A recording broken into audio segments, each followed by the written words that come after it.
Hello, everyone, and thank you for joining us in this very special episode of the Palestine TV program.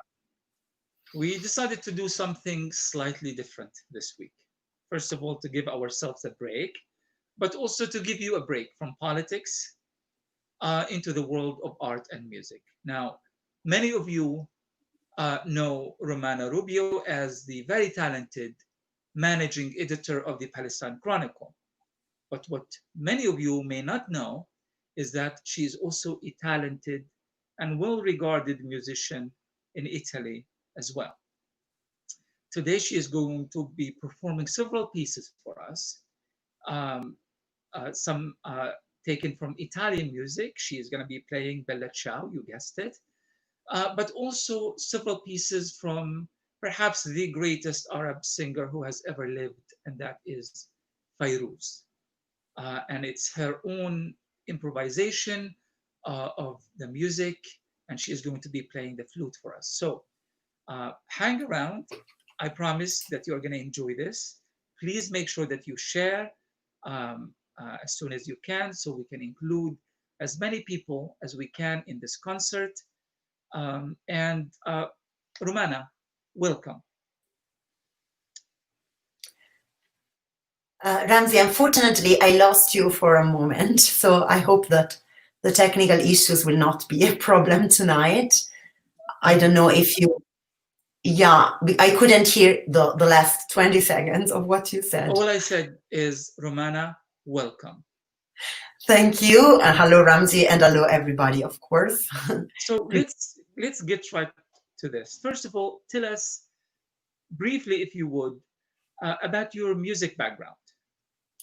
Yes, my background is the one of a classical musician. I studied in the Italian Conservatory of L'Aquila, but actually from a popular background because, you know, in Italy, music is really very, very common for many people. And I actually started to study music in the marching band of my town in Abruzzo. So then, of course, I studied classical music at the academy and conservatory and in Italy and abroad. But I started from the marching band of my town. Yeah.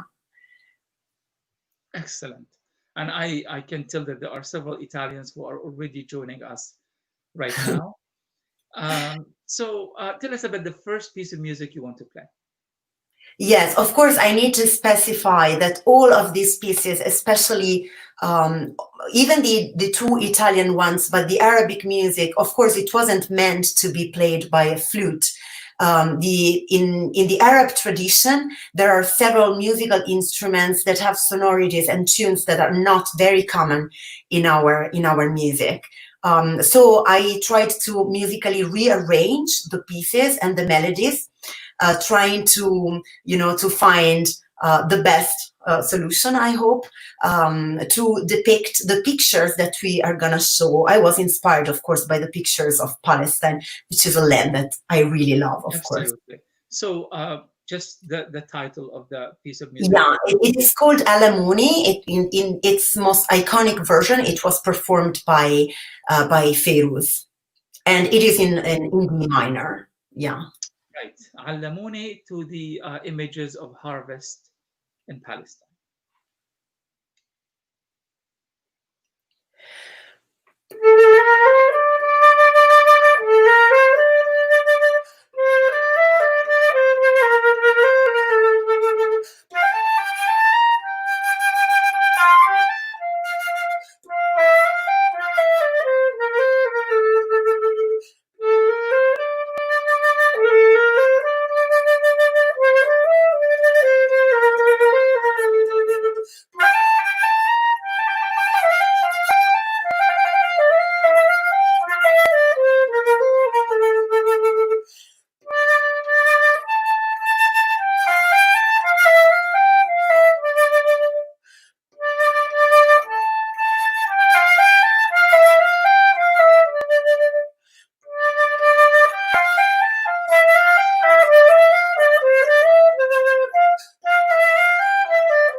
Absolutely beautiful.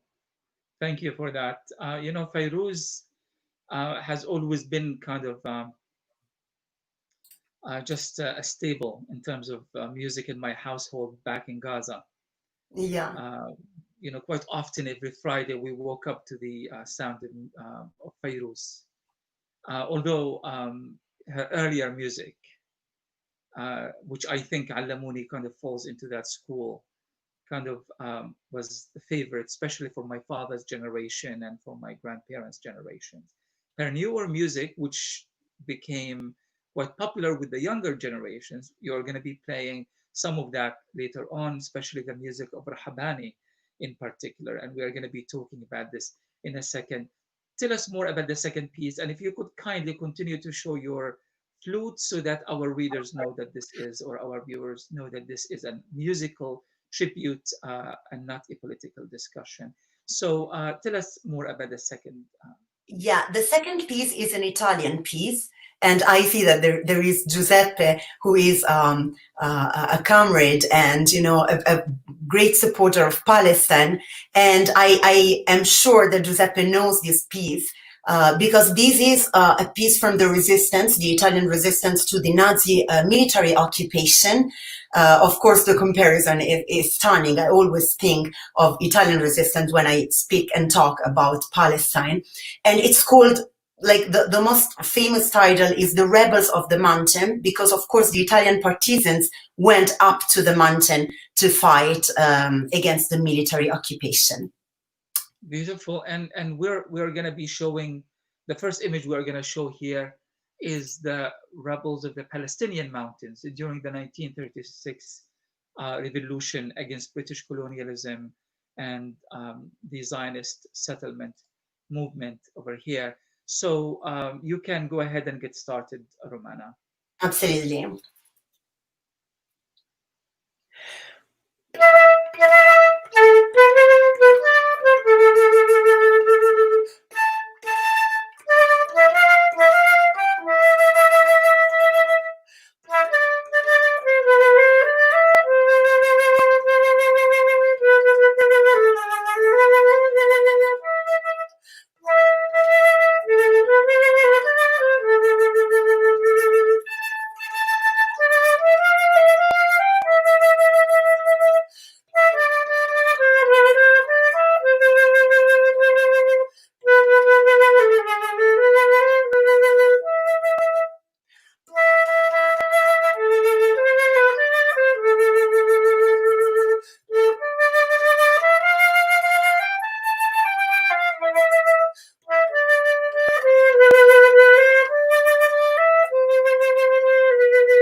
Absolutely stunning.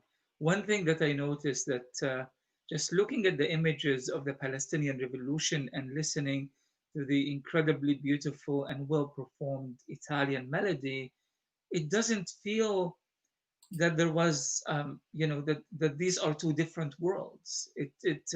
I mean, we speak about intersectionality in activism, in politics, and such, but we rarely speak about intersectionality in art and music. Wherever you travel in the world and you look at the art and the various artistic expression of revolution, you feel that you can relate coming Uh, from Palestine, South Africa, the Maori people in New Zealand, the indigenous Hawaiian resistance in Hawaii, the Algerian melodies and words and poetry, and Vietnam and Italy, of course, as you just beautifully demonstrated. It feels that there is this bond that doesn't even need the elegance of intellectuals to express or the articulation of and the word is just it's there and it can be Yeah. felt by ordinary people. So thank you for that, Romana. And if you could tell us about the third piece, which I think will be we are going to be showing pictures of Palestinian women in revolution throughout the years. Tell us about the piece. Yeah, I selected a piece which was performed by Feiruz, Edesh Kanfinas. I hope I am pronouncing it correctly. Addish Uh, Campinas, yes, absolutely. yeah, it's also in D minor. Like this is a kind of tune which is a little bit melancholic, if you want. And it is, you can perceive the this feeling from the music. I was actually inspired by a very beautiful performance from a cello player of this piece, and with the voice of Firuz. Absolutely. Thank you, Romana, and you may go get started.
Brava. Very beautiful. And I know that the internet connection, Oh, once in a while you have this interruption and doesn't do your music enough justice. But I want you to look at one of the comments. I think it's from Giuseppe requesting a specific piece. What is that?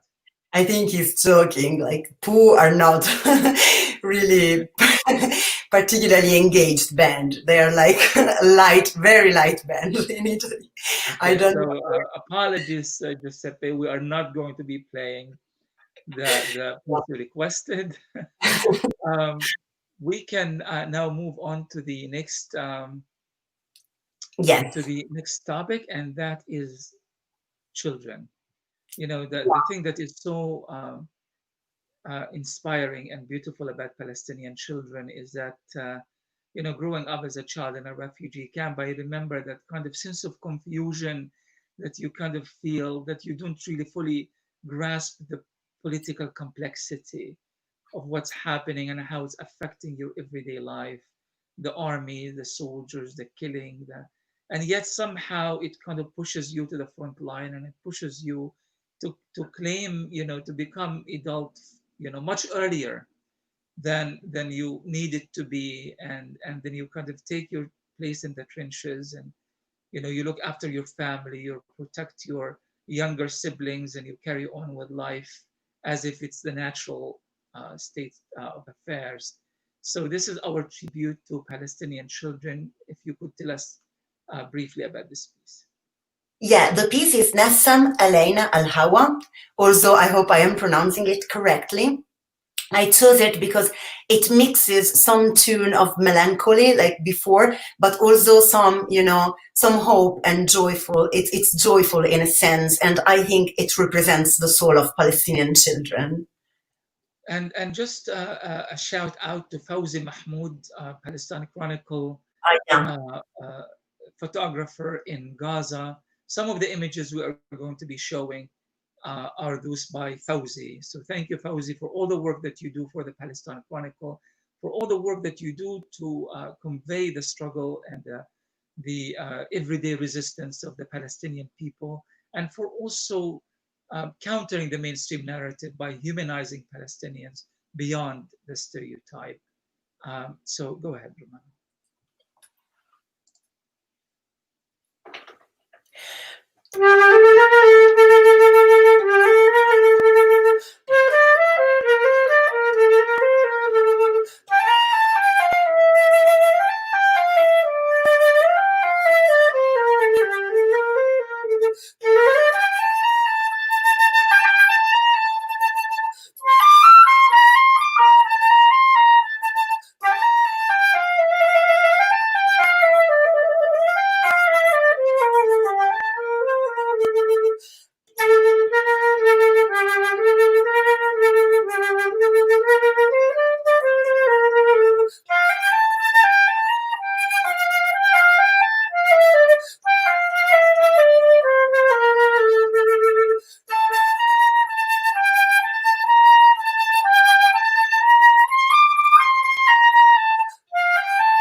Absolutely beautiful. This is one of these songs, Nassam Alayna al Hawa, that I don't think there is any Arab anywhere in the world that could possibly listen to this melody and doesn't, not only doesn't recognize it, but doesn't sing along. I mean, I was ready to break into song myself. Thankfully, for the benefit of our listeners, I didn't have a terrible voice. Um, Now we are going to move to the next uh, topic, and that is that sense of captivity Yeah. Palestinians feel, and they feel, and they have felt for such a long, long time, just constantly being pushed behind walls, trenches, fences, um, settlements, Jewish only bypassed roads, walls of any kind, and barriers of all kinds. And yet, despite of that sense of captivity, there's always this sense of hope that they will break away from this captivity sooner or later. Tell us about the next piece you are going to play for us. Yeah, it is called Ana La Habibi. And also it represents like this contrast between what you were describing, between the captivity, and we are gonna see pictures of the wall, but also the hope, and now it's this very popular word, resilience. I think Palestinian invented that word in a sense, like their sumud is this daily resistance, in various forms, and I think this piece represents it. Of course, technically, this piece had drums. Of course, I do not have drums. I'm gonna try to, imitate the drums with the flute. Let's see. Absolutely. So, Captive Dreams, this is our next session, or next section. I want to just to bring the attention of our viewers to this first image. It was taken actually about 2 days ago in Gaza to commemorate the World Refugee Day. This is a woman in the Shati refugee camp, sitting and waiting, and again, just my memories of the refugee camp, especially the older generation, always sitting outside their humble dwellings and just waiting and waiting and waiting. Go ahead, Romana.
Bravo. Or rather, brava. Just this particular image, I kind of paused there just to, I feel like it tells the Palestinian story in one single image. This Yeah, couple, a young couple on their motorcycle, navigating their way through, a refugee camp. I want to say it's in South Lebanon, it is but in I'm Lebanon. not. It is in Lebanon, It yeah, is in and Lebanon. right, and there's this beautiful tree, just painted in the wall, and has um, the names of countries, places, refugee camps, and people. And there's the Kaaba on the left, representing faith, and just see the wire just hanging in there. And I've been to South Lebanon. You've been to South Lebanon too, Romana, Yeah, right? You have, and just one image that kind of got stuck in my head is the wires that are hanging from everywhere, just trying to navigate space for them in this extremely crowded space. So despite of the confinement, there is always, everybody has his own TV. Everybody is trying to kind of have a window to the outside world, trying to understand what's happening. And again, they too are engaged in this, endless process of waiting, as they have waited for over 70 years. Let us move to the final um, theme we have here, and that is stronger together. yeah, This is a theme of unity. The theme of solidarity and intersectionality. That Palestine is weak without Algeria, and without Italy, and without South Africa, and without our comrades and sisters and brothers all over the world. So we kind of wanted to end at a positive note here, and frankly, I see positive in everything. Just the fact that Palestinians continue to resist is in itself a positive element, because as long as you resist, it's only the matter of time before you win, and before uh, you are able to claim your freedom and a sense of justice at last. Tell us a little bit more about this final piece. and exactly for this reason, I chose a piece that now doesn't need introductions, which is Bella Ciao, especially because in recent times it has become really popular because of a famous TV show, La Casa de Papel, which showed Bella Ciao. For us, for Italians, it's actually, a piece which immediately connects our memory to our grandparents and, who built Italy out of resistance. And of course, it has even a deeper meaning when Palestinians sing it, because now they are, the main character, and they are on the stage of resistance. So I think that this Bella Ciao can be dedicated to Palestinian fighters who are, struggling against the monster of occupation every single day. This is like my perspective interpretation of Bella Ciao, of course, because Absolutely. it Without wasn't. further ado, is our last piece for this program, Yeah. Bella Ciao, performed by Italian musician Romana Rubeo. Go ahead.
Oh, fantastic. Absolutely beautiful.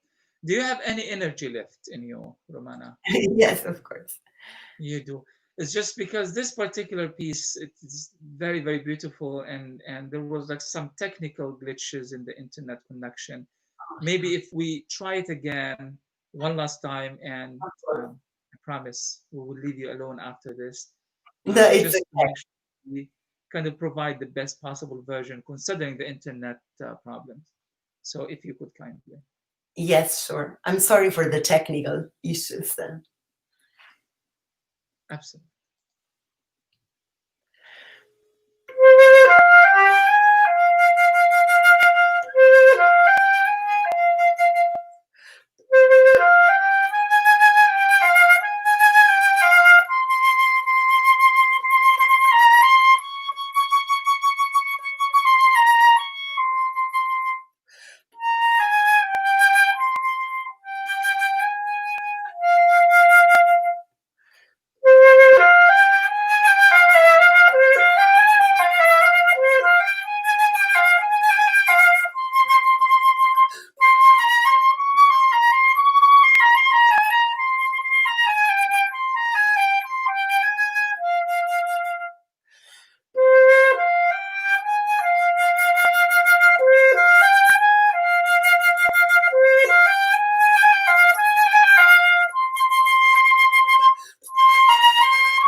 Bravissimo.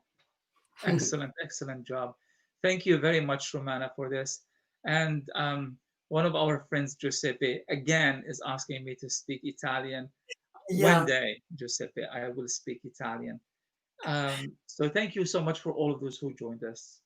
And but our very special thank you, of course, goes to Romana Oh, for thank being kind enough to spend this much time with us to entertain us with the sound of revolution, resistance, and hope. But we also hope that you join us next week. Uh, Same time on Wednesday, next Wednesday, we have three amazing young Palestinian women from the US and Palestine having a conversation, speaking about their own priorities, what they expect from one another, and hoping to start a conversation of how young Palestinians can build their own solidarity and work together around a certain fixed set of priorities to free their land and to free their country. So don't forget to join us next week at about the same time. Romana, thank you. Any last words before we finish? No, thank you, Ramzi. It was really my pleasure. I think that music can have a role in it. When music is put to something bigger, to a bigger cause, it's always, a great thing. So I'm really happy. Absolutely. There was a Palestinian, one of my favorite Palestinian poet. poets, Mu'in Bseiso. Mu'in Bseiso is the poet of Gaza. And he had this famous saying that we had framed throughout the strip that said, أفراحنا تزرعنا في الأرض, which means our celebrations root us into the earth. So under every circumstance, despite of everything, as Palestinians, we found a reason to celebrate. Celebration is also a form of resistance. So thank you very much to all of those who joined us in this celebration hosted by the Palestine Chronicle, and hopefully we'll see you again next week. Goodbye. Thank you.